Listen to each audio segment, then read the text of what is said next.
I stared at my father across my desk, barely recognizing the man who had abandoned our family 15 years ago. His expensive suit couldn't hide the desperation in his eyes as he leaned forward, his voice a mixture of entitlement and charm that I remembered all too well. "Come on, Emily," he said, spreading his hands in what he probably thought was a disarming gesture. "I'm your father. Everything you have, all this success, you wouldn't be here without me. Don't I deserve to share in it?" My name is Emily Chen, and at 35, I'm the CEO of ChenTech Innovations, a company I built from nothing into a $10 million enterprise. The irony of my father showing up now, after years of silence, wasn't lost on me. He had walked out when I was 20, leaving my mother and me with nothing but debt and broken promises. Share in it, I repeated, keeping my voice steady despite the anger bubbling beneath the surface. Like you shared in our struggles after you left? Like you shared in Mom's medical bills when she got sick? He had the decency to look uncomfortable, but only for a moment. "The past is the past, Emily. I've changed. I've learned from my mistakes. And now," he gestured at my office, the floor-to-ceiling windows overlooking the Seattle skyline. "Now look at you. You've done so well for yourself. Surely you can spare something for your old man." I studied him carefully, noting the designer watch that probably cost more than our old monthly rent, the manicured nails, the perfectly styled hair. He looked successful, but I knew better. My private investigator had been thorough. Dad's gambling habits hadn't changed, just the stakes. He'd burned through his third wife's inheritance, and rumor had it he owed money to some dangerous people. "Why now?" I asked, though I already knew the answer. 15 years, Dad. Not a single call, not even when Mom died. He flinched at that, but recovered quickly. "I wasn't in a good place then, Emily. I couldn't face you both after everything. But I've been following your success in the news. ChenTech's breakthrough in renewable energy storage, the government contracts, the Forbes feature." He leaned forward, his eyes gleaming. "I'm proud of you, sweetheart." The words I'd once longed to hear now felt hollow, tainted by the desperation behind them. I thought about all the nights I'd spent working multiple jobs while putting myself through engineering school. About Mom working herself to exhaustion at the diner to help with my tuition until her health gave out. Those early days of ChenTech, operating out of my tiny apartment, living on ramen and coffee while I refined my energy storage prototypes. Where was he then? When I nearly lost everything to a patent lawsuit from a bigger company, where was his pride and support? "How much?" I asked quietly. His eyes lit up. "Well, considering everything, I think half would be fair." I cut him off with a laugh. "Half? Of ChenTech? You think you deserve half of what I built?" "I'm your father," he said, his tone hardening. "Everything you are, you got from me. That brilliant mind of yours, those are my genes. Your determination? I taught you that." I stood up, walking to the window. Seattle's autumn rain traced patterns on the glass, and I thought about another rainy day 15 years ago when he'd walked out our door for the last time. "You know what I got from you, Dad?" I turned back to face him. "I learned how to spot manipulation. I learned that people will say anything when they want something from you. And I learned that blood doesn't mean loyalty." He stood up, his facade cracking. "Now listen here." "No, you listen," I said, my voice steel. "You want money. Fine. Come back tomorrow at noon. I'll have something for you." His anger melted into a grin. "I knew you'd understand, sweetheart. You always were my clever girl." As I watched him leave, I thought about the envelope I would prepare for him. He had no idea what was coming, but for the first time in 15 years, I was actually glad to see him. Because tomorrow he would learn exactly what kind of clever girl he helped create. That evening, as I sat in my penthouse reviewing the documents my lawyer had prepared, my phone buzzed. It was Alice, my best friend since college and now ChenTech's chief legal officer. "Tell me you're not really giving him anything," she said without preamble. I smiled, though she couldn't see it. "Trust me, Alice. I know exactly what I'm doing. Emily, I've seen this before. He's just going to take whatever you give him and come back for more. Men like that, they're never satisfied." "I know," I said, looking at the papers spread across my coffee table. "That's counting on." After hanging up, I walked to my home office, unlocking the bottom drawer of my desk. Inside was a worn shoebox filled with newspaper clippings, old photos, and documents I collected over the years.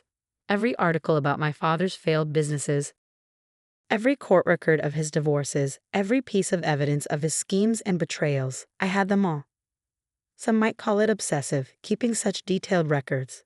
But I learned early on that information was power, and I never wanted to be powerless again. I pulled out a particular photo, my college graduation. Mom was there, thin and tired from her first round of chemo, but smiling so proudly. We'd sent Dad an invitation, more out of obligation than hope. He didn't come, of course, but he did send a text. "Sorry, kiddo. Tight on cash right now. Maybe next time." 2 weeks later, I saw him in the society pages at a charity gala with his second wife. The memory still stung, but now it just strengthened my resolve. Tomorrow would change everything, but not in the way he expected. I stayed up late into the night, making sure every detail was perfect. The documents had to be ironclad, the timing precise. By the time I finally went to bed, the rain had stopped and a strange calm had settled over me. For 15 years, I carried the weight of his abandonment, the anger, the hurt, the questions of why I wasn't enough for him to stay. Tomorrow, I would finally set that burden down. But first, I had to spring the trap he'd walked right into. The next morning, I arrived at the office early. My assistant James was already there, organizing the day's schedule. "Your father's appointment is confirmed for noon," he said, his tone carefully neutral. James had been with me since the early days of ChenTech. He knew enough about my past to understand the significance of this meeting. "Perfect," I said, heading into my office. "Make sure security is ready, but discreet, and have Alice come up as soon as she arrives." The morning passed in a blur of meetings and calls, but my mind kept drifting to the envelope sitting in my desk drawer. Inside was everything my father thought he wanted, and everything he didn't expect. At 11:55, my phone buzzed. "He's here," James texted. I took a deep breath, straightened my jacket, and prepared myself for what would likely be the last conversation I'd ever have with my father. Right on cue, he strutted into my office, somehow looking even more confident than yesterday. The smile on his face reminded me of a shark that had spotted its prey. If only he knew who the real predator was. "Emily, sweetheart," he said, spreading his arms like he wanted a hug. I remained seated, and his arms dropped awkwardly to his sides. "I knew you'd do the right thing. Family has to stick together, right?" I gestured to the chair across from my desk. "Sit down, Dad. We have a lot to discuss." He sat, practically vibrating with anticipation. I opened my desk drawer and pulled out the envelope he'd been so eager to see. "Before I give you this," I said, holding it just out of his reach, "I want to tell you a story about what happened after you left." "After you left," I began, still holding the envelope just beyond his grasp. "Mom and I had exactly $247 in our checking account. Do you remember how much you took when you cleaned it out? $42,000. Our entire savings." His face tightened, but he maintained his smile. "Emily, that's all in the past. We don't need to." "Oh, but we do." I cut him off, my voice steady. "Because what happened next is very relevant to what's in this envelope." I stood up, walking to the window. Seattle's skyline stretched before me, the Space Needle piercing through the clearing morning fog. Mom took a second job, night shifts at the diner. She was so tired she could barely stand, but she kept working because she believed in me, believed I could make something of myself. Turning back to face him, I continued. I worked too. 3 part-time jobs while studying engineering. Do you know what kept me going? Every time I wanted to quit, I'd remember how you said I'd never amount to anything without you. He shifted uncomfortably in his chair. "I never said." September 15th, 2008, I interrupted. "The last thing you said before walking out our door. Good luck making it without me. You'll both come crawling back eventually." I smiled coldly. "I have an excellent memory for details, Dad. It's one of my best qualities." Moving back to my desk, I sat down and opened a laptop. "Would you like to know what else I remember? Every business you've run into the ground. Every woman you've married and left bankrupt. Every gambling debt you've accumulated." With each word, I pulled up documents on my screen, turning it to face him. His confident facade cracked slightly. "How did you?" "I've been watching you for 15 years, I said simply. "Every move, every scheme, every failure. I knew someday you'd show up here, thinking you could claim a piece of my success. So I made sure I was ready." His eyes darted to the envelope in my hand, then back to my face. Whatever you think you know. I know about the money you owe to Marcus Chen, I said, watching him pale at the name. No relation to me, unfortunately for you. I know he's given you until the end of the month to pay back the $2 million you borrowed. I know about the insider trading investigation that's about to break at your current company. I know everything, Dad. He stood up abruptly, his chair scraping against the floor. This is ridiculous. I came here to reconnect with my daughter, to make amends. No, I said quietly. You came here because you're desperate, because every bridge you've built on lies and charm is finally burning down around you. You came here thinking you could manipulate me one more time. I opened the envelope and pulled out a single sheet of paper. This is a contract. It offers you exactly what you want: financial security, a clean slate. All you have to do is sign. His eyes lit up, greed overtaking caution. He reached for the paper, but I held it back. But first, I continued, you should know what it really means. This contract doesn't just give you money, Dad. It gives you a choice. I pressed a button on my desk, and Alice entered the office, carrying another set of documents. My father's eyes darted between us, confusion replacing his confidence. Choice? He asked, his voice wavering slightly. Yes, I said, laying out both sets of papers. Behind door number 1, you sign this contract. You get $5 million, enough to pay off Marcus Chen and start fresh. But in exchange, you legally forfeit any claim to ChenTech, any right to contact me or my employees, and you agree to a complete non-disclosure agreement about our family history. He licked his lips nervously. And door number 2. I smiled, but there was no warmth in it. You walk away with nothing, and tomorrow morning, every news outlet in Seattle receives a detailed dossier about your colorful business history, including some very interesting documents about your current company's financial practices. You wouldn't, he whispered, but we both knew he didn't believe that. Wouldn't I? I asked softly. You taught me well, Dad. Never leave anything to chance. Always have leverage. Those were your lessons, weren't they? He slumped back in his chair, the weight of realization finally hitting him. You planned this. All of it. The moment you walked into my office yesterday, everything was already in motion. I confirmed. The only question was whether you'd be smart enough to take the deal. Alice stepped forward, placing a pen on the desk between us. The choice is yours, Mr. Chen. But I should mention that the offer expires in exactly 10 minutes. My father stared at the pen, then at me, and I saw something I'd never seen before in his eyes. Respect. Not the fake pride he'd shown yesterday, but genuine recognition of what I'd become. You really are my daughter, he said quietly. No, I replied, my voice firm. I'm my mother's daughter. She taught me perseverance, integrity, and love. You taught me what happens when you lack all three. He picked up the pen, his hand trembling slightly. $5 million to disappear forever? To never contact me again. I corrected. What you do with your life after this isn't my concern, as long as you stay away from mine. As he signed the contract, I thought about Mom. She hadn't lived to see ChenTech's success, but she believed in it, in me, until the end. This moment, this victory, was as much hers as mine. Alice quickly notarized the documents and handed my father a sealed envelope containing the wire transfer information. The funds will be available within 24 hours, she explained clinically. After that, any attempt to contact Ms. Chen will result in immediate legal action and forfeiture of the entire amount. He nodded, clutching the envelope like a lifeline.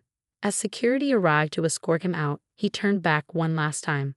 Emily, Goodbye, Dad, I said, already turning back to my computer. I trust you can find your way out. After he left, Alice stayed behind, watching me carefully. Are you okay? I let out a long breath I hadn't realized I'd been holding. I'm better than okay. For the first time in 15 years, I feel free. $5 million is a lot of money, she observed, even for ChenTech. I smiled, thinking about what she didn't know yet. It's worth every penny to ensure he never comes back. Besides, I turned my laptop to show her the screen. The money isn't coming from ChenTech. Her eyes widened as she read the display. Is that the algorithm I developed last year? I nodded. While we were having our little family reunion, it was completing a series of perfectly timed trades. We just made $12 million, more than enough to cover Dad's payoff and then some. Alice laughed, shaking her head in amazement. You really did think of everything. I had 15 years to plan, I reminded her. But now it's time to focus on the future. We have that green energy contract presentation this afternoon. As Alice left my office, I took one last look at the Seattle skyline. The morning fog had completely lifted, leaving the city bright and clear. It felt like a sign, the shadows of my past finally clearing, making way for whatever came next. I opened my desk drawer and pulled out the old shoebox of documents. All those years of tracking my father, collecting evidence, preparing for this moment, I didn't need any of it anymore. Picking up my phone, I called James. Could you have someone take this box to the shredder? And then clear my afternoon schedule. I think it's time we had that staff appreciation lunch I've been promising. It was time to focus on the people who actually deserve my attention. My team, my friends, the family I'd chosen for myself. I'd spent enough energy on the past. The news of my father's sudden wealth and subsequent disappearance spread quickly through Seattle's business circles. Speculation ran wild. Some said I'd bought him off, others claimed he blackmailed me. I let them talk. The truth was far more satisfying, but it was mine to keep. 3 months after our final meeting, I sat in my office reviewing ChenTech's latest quarterly reports. Our renewable energy division had exceeded all projections, and the new government contracts were proceeding smoothly. Life had settled into a comfortable rhythm, free from the weight of waiting for my father to resurface. Ms. Chen. James appeared in my doorway. There's someone here to see you. She says she's your sister. I froze, my hand hovering over the keyboard. Sister? A young woman stepped into view behind James. She couldn't have been more than 20, with familiar dark eyes that made my heart skip a beat. Hi, she said nervously. I'm Grace. Grace Morgan. David Chen is my father. The world seemed to tilt slightly. Of course he had another family, another daughter. Why was I even surprised? Let her in, James, I said, keeping my voice steady. And hold my calls. Grace perched awkwardly on the edge of the chair my father had occupied 3 months ago. Up close, the resemblance was undeniable.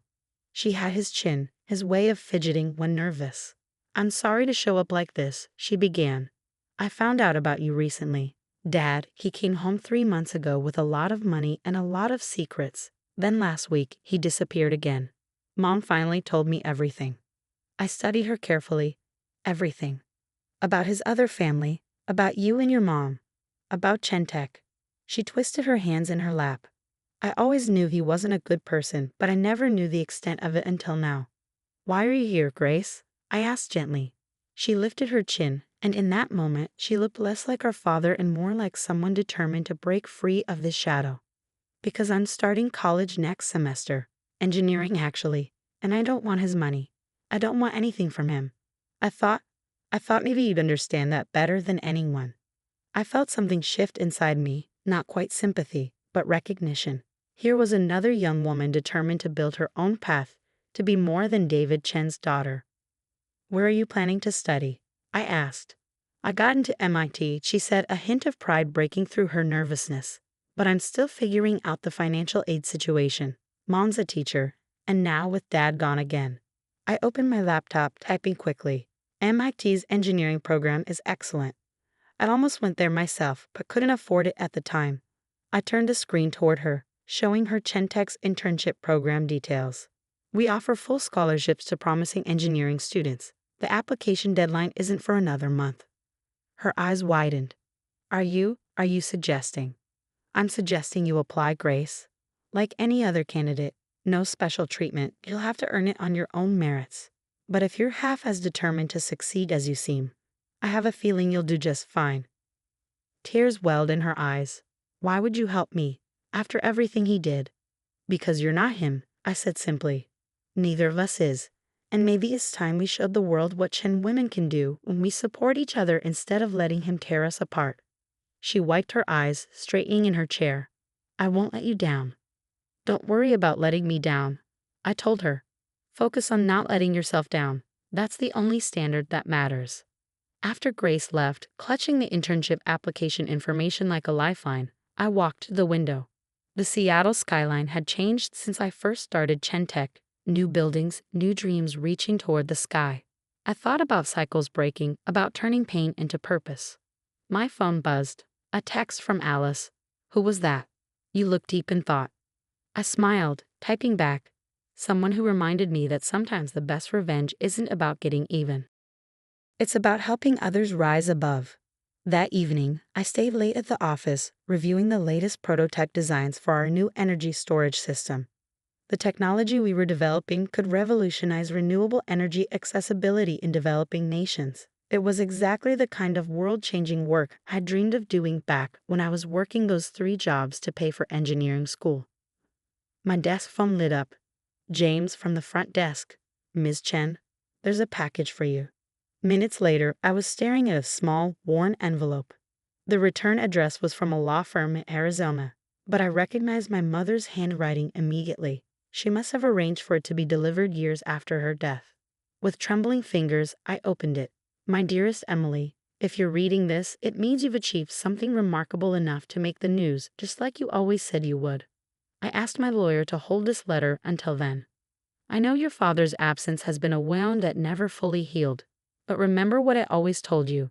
Some people are meant to stay in our lives forever, and others are meant to teach us who we don't want to become. You were always stronger than him, smarter than him, better than him. Not because of his genes or his lessons, but because you chose to be. Every sacrifice, every late night, every obstacle you overcame, that was all you. I'm sorry I couldn't stay to see the woman you've become, but I know in my heart that you're magnificent. Remember that success isn't just about proving people wrong. It's about proving yourself right. All my love, Mom. I pressed the letter to my chest, letting the tears fall freely. After a moment, I picked up my phone and dialed the number. Grace, it's Emily. Listen, instead of waiting for the internship applications, why don't you come by tomorrow? There's someone I'd like you to know about. Her name was Sarah Chen, and she taught me everything I know about real strength. The sun was setting over Seattle, painting the sky in shades of pink and gold. From my office window, I could see the ChenTech logo glowing on the building across the street. Not my father's name anymore, but a symbol of everything my mother and I had built from nothing.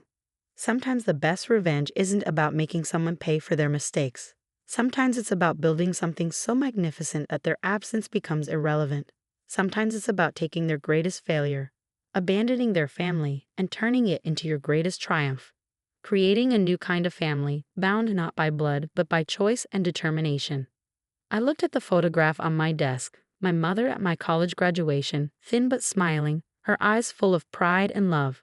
Next to it, I placed Grace's MIT acceptance letter. Different paths, same spirit. The future was bright, and it belonged to us. The daughters who refused to let one man's failures define our destiny.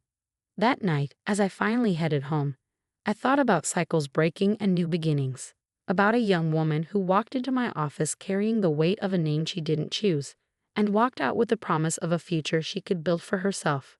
And I thought about my mother's words, proving yourself right. That's what this had all been about. Not the money, not the success, not even the satisfaction of outmaneuvering my father. It was about proving that love, determination, and integrity could build something stronger than any fortune or legacy. Tomorrow, I would start teaching Grace everything my mother taught me, and together, we would write a new chapter in the Chen family story, one where the daughters rose from the ashes of their father's failures and built something beautiful.